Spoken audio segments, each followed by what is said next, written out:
mga barko nga mag-angkurahe sa kadagatan sa Talisay, mga barkong nalunod, nasangad ug nagpasagad og labay ug basura sa dagat pamultahon sa kagamhanan sa dakbayan sa Talisay. Ang report ni Femery Dumabo.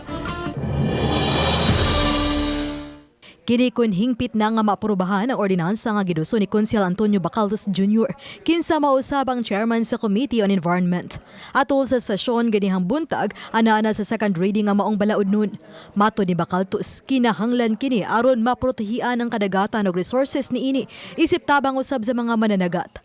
Matod sa konsehal nga pag-regulate usab kini sa mga kalihukan diha sa dagat sa dakbayan. It will be up to Marina CPA to give notice to the mariner, Mr. Chairman.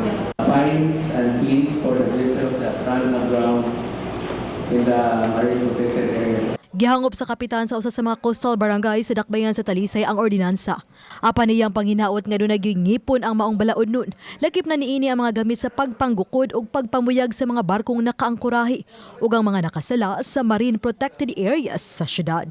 Ordinansa, kinahanglan gyud nga dunay ngipon kay unsa man nato paggukod anang mga barko nga ang ilang opisina tuwas laing nasod o tuabas Manila nya naa mag-angkurahe dire muna nga wasad tay mga sakyanan. Uban ni Renante Quiñones, ako si Femery Dumabok.